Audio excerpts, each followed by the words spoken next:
What do a feminist, a reality TV mom, and the most influential playwright of all time have in common? As it turns out, they all died on their own birthdays.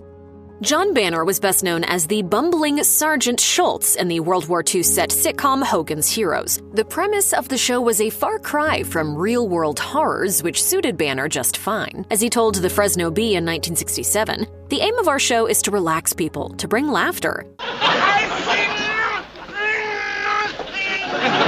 Banner was born Johann Banner to a Jewish family in Vienna, Austria on January 28, 1910. While attending university, he switched his focus from law to drama. While he was touring Switzerland in 1938, the Germans invaded Austria, so he was unable to return home. He then fled to the United States and joined a theater company composed of refugees. After the war, Banner reluctantly found himself typecast in movies as German heavies, largely due to his bulky frame and thick accent. He then had a few TV guest appearances before landing the part of Schultz, whom he felt deserved a heartwarming portrayal. Hogan's Heroes ran for 6 seasons on CBS. Banner died from an abdominal hemorrhage in Vienna on January 28, 1973.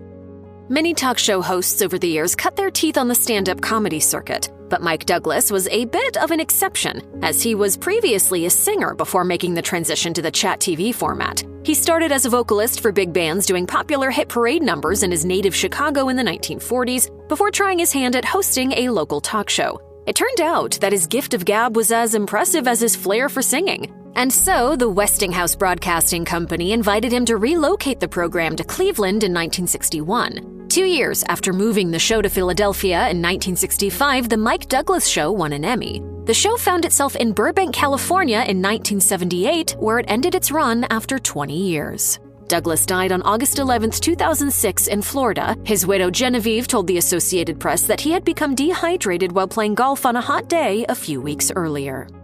You might not know Maury Chakin's name, but if you're a film buff, you almost certainly recognize his face. He startled audiences as a suicidal cavalry officer in Dances with Wolves and drew laughs as a witness in My Cousin Vinny. He also had a memorable guest run as a morally corrupt producer on the HBO series Entourage that was inspired by Harvey Weinstein. While Chakin was never a huge name in the US, it was a much different story north of the border. In Canada, the Brooklyn native not only found steady acting gigs, but also received an armful of awards. He was a regular on domestic primetime fodder like Due South and Street Legal, and he also appeared in the 1997 Oscar-nominated drama The Sweet Hereafter. It was that kind of success that prompted Chakin to avoid the temptation to live in Hollywood. As he once put it during an interview, he didn't want showbiz to overtake his life. I never found it terribly attractive to live in Los Angeles full-time. Chakin died from complications of a heart valve infection in a Toronto hospital on July 27, 2010.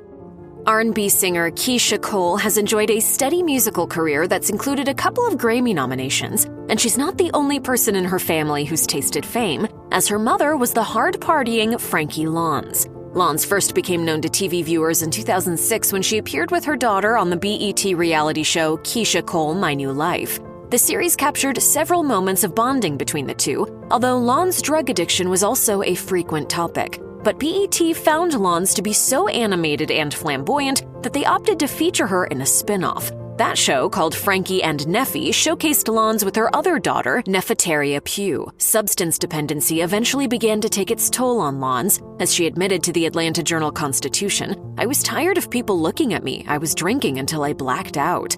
In 2010, she checked herself into a rehab facility run by Dr. Drew Pinsky.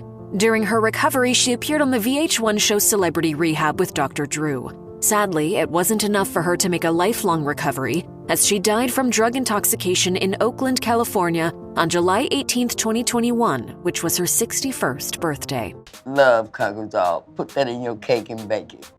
Plenty of country singers have romanticized the notion of hard living, hell-raising without actually experiencing it themselves. But Merle Haggard was the real deal, as he churned out hits like Hungry Eyes and I Think I'll Just Stay Here and Drink. When he wasn't penning tunes about his excesses, he turned his focus towards disenfranchised blue-collar folks on classics like Workin' Man Blues. For someone whose lyrics dealt with the dustier foundations of American life, Haggard had a somewhat surprising philosophy about his genre of choice, as he explained in the Ken Burns documentary series Country Music. Country music is about those things that we believe in but we can't see, like dreams and songs and souls. They're hanging around here and different songwriters reach up and get them.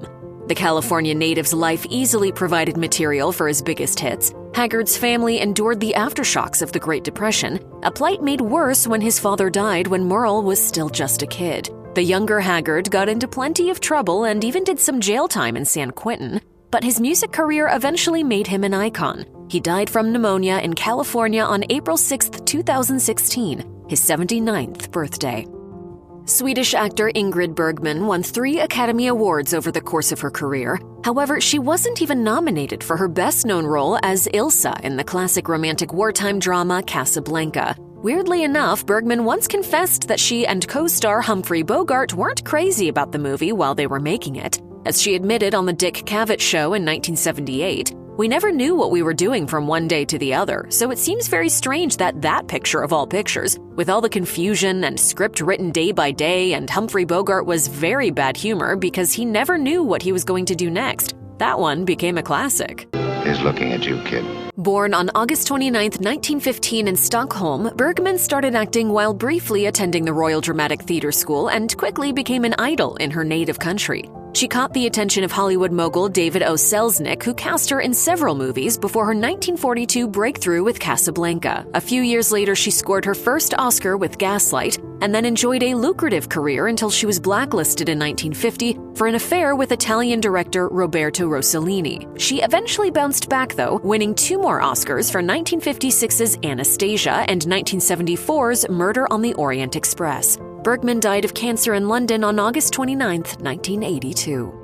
Music fans often credit Louis Armstrong as the first artist to define the notion of jazz soloist. But others point out that soprano saxophonist Sidney Bechet beat out the famed trumpeter months earlier thanks to his numerous studio sessions. Either way, Bechet is still recognized for the distinct vibrato accenting his bold delivery. Born in New Orleans on May 14, 1897, Bechet was exposed to music early in life. He became a prodigy at age 13 and then a touring musician 3 years later. By the time he hit his 20s, he found steady work in Europe, particularly France. He also had a fierce temper, which landed him in trouble, including jail time after bystanders were accidentally shot during a duel. Bechet never became a household name in the US, but his style was nevertheless a profound influence on more famous saxophonists who followed him, including John Coltrane, Wayne Shorter, and Branford Marsalis. Bechet died of lung cancer in his adopted country of France on May 14, 1959.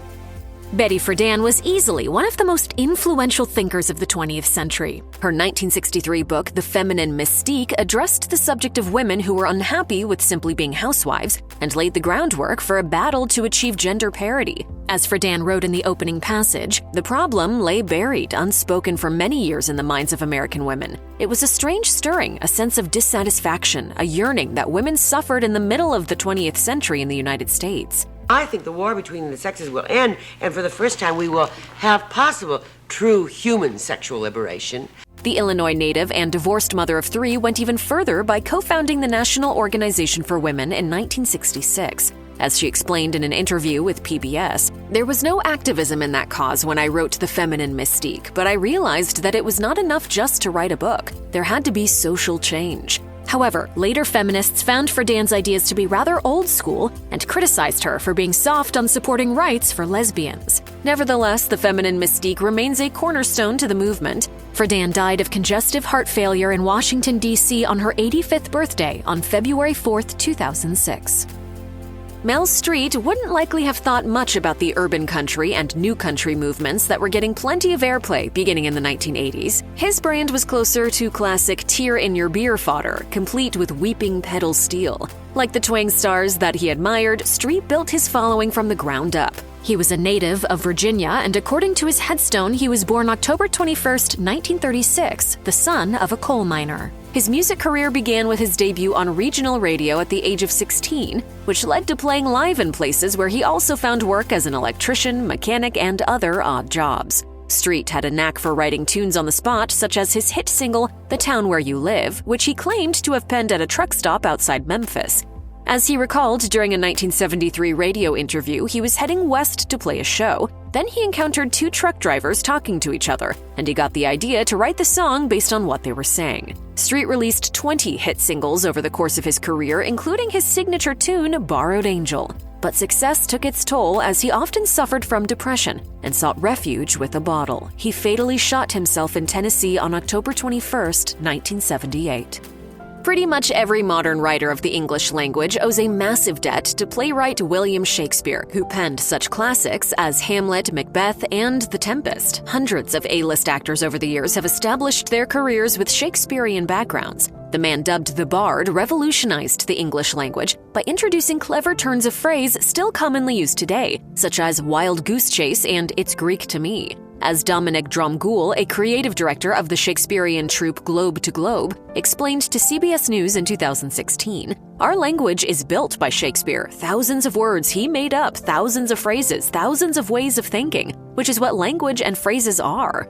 While Shakespeare's artistic legacy is well established and unmistakable, relatively little is known about the man himself. He was one of 8 children born to leather salesman John Shakespeare and land heiress Mary Arden. He married a woman named Anne Hathaway and had 3 children. Besides his work, what stands out are his famed facility, the Globe Theatre, and the fact that Queen Elizabeth I was a loyal fan. His date of birth is actually unknown, although it's traditionally been observed on April 23rd, and he was baptized on April 26, 1564. He died presumably at the age of 52 in Stratford, England on April 23, 1616.